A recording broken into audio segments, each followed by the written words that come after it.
জয় মা। কৃপাং কুরু মহাদেবী সুতেষু প্রণতেষু চ চরণাশ্রয় দানেন কৃপাময়ী নমস্তুতে। স্বামী পূর্ণাত্মানন্দ মহারাজের লেখা চিরন্তনী সারদা নামক গ্রন্থ থেকে আমাদের পাঠ চলছে। আজ আমরা একটি নতুন প্রবন্ধ পাঠ আজকে শুরু করব। এই প্রবন্ধের নাম নিখিল মাতৃ হৃদয় সাগর মন্থন সুধা মূরতি। এই লাইনটি স্বামী প্রেমেশানন্দ মহারাজের লেখা একটি গানের একটি লাইন। আর এই প্রবন্ধটি এই গ্রন্থের এই চিরন্তনী সারদা প্রথমেই শুরু হয়েছে, কিন্তু আমরা পাঠ করছি সব শেষে। এই বইটি 18টা প্রবন্ধ নিয়ে মহারাজ সম্পূর্ণ করেছেন, কিন্তু এটাই প্রথম নম্বরের প্রথম প্রবন্ধ ছিল। কিন্তু যখন এই বইটি পাঠ শুরু করেছিলাম তখন ভেবেছিলাম বইটা হয়তো সম্পূর্ণ পাঠ করে উঠতে পারবো কিনা, তাই মাঝে মাঝে থেকে থেকে একটা একটা করে করছিলাম। কিন্তু বইটা এতই ভালো লাগছিল, একটা একটা করতে করতে মায়ের কৃপায় পূর্ণ বইটাই প্রায় পড়া হয়ে গেল। এই প্রবন্ধটা পড়লেই 18টা প্রবন্ধ পড়া শেষ হয়ে যাবে। আর এই প্রবন্ধ পাঠের পাঠ শেষের সঙ্গে সঙ্গে আমাদের এই চিরন্তনী সারদা নামক গ্রন্থ পাঠও সম্পূর্ণ হয়ে যাবে। আরো একটি কথা, এই বইটির মধ্যে এই 18টি প্রবন্ধের মধ্যে 17টি যে পাঠ হয়ে গেছে, এই প্রবন্ধের মধ্যে ঠাকুর মায়ের অনেক বাণী উপদেশ পড়েছি।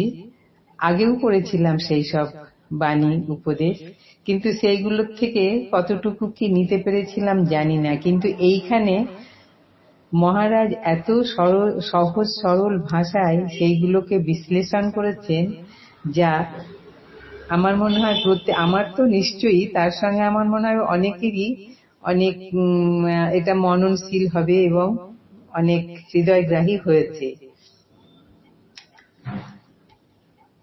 যাই হোক, আজকে এই পাঠ শুরু করি। নতুন প্রবন্ধটি নিখিল মাতৃ হৃদয় সাগর মন্থন সুধা মূরতি। কিছুকাল আগে পৃথিবীর আধ্যাত্ম ইতিহাসের দুটি মহা ঘটনা কালের বিচারে শতাব্দী অতিক্রম করেছে।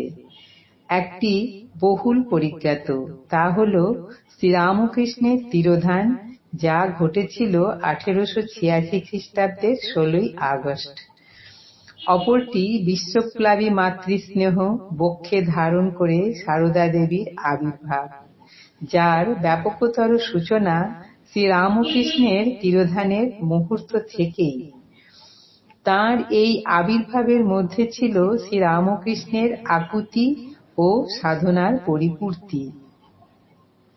পৃথিবীর সকলের প্রতি ছিল শ্রীরামকৃষ্ণের মাতৃভাব, কিন্তু তাঁর পুরুষ শরীরে সেই ভাবের বাঞ্ছিত বিকাশ সম্ভব ছিল না। তার জন্য প্রয়োজন ছিল সমতুল শক্তি সম্পন্ন আরেকটি বিগ্রহের। সেই বিগ্রহ সারদা দেবী। তাকে শ্রীরামকৃষ্ণ তার মাতৃভাব বিকাশের জন্য রেখে গেলেন। পুরুষ শরীর ছাড়াও শ্রীরামকৃষ্ণের ক্ষেত্রে মাতৃভাব বিকাশের আরেকটি বাধা ছিল, তা তাঁর জীবনের তীব্রতা।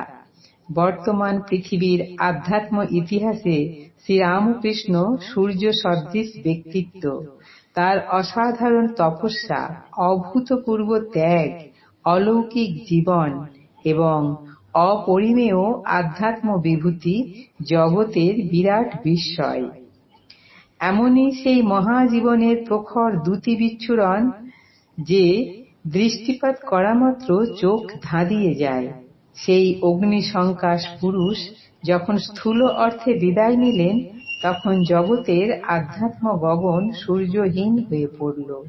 সূর্যহীন হলেও সেখানে শূন্যতা সৃষ্টি হয়নি, কারণ আরেক রূপে তিনি তার স্থান গ্রহণ করেছিলেন। তার সেই দ্বিতীয় রূপটি সারদা দেবী। আজ এই পর্যন্তই। পরের দিন আবার পরেরটুকু পাঠ হবে। জননীং শারদাং দেবীং রামকৃষ্ণং জগদ্গুরুং পাদপদ্মে তরু কৃত্বা প্রণমামি মুহুর্মুহুঃ। জয় মা।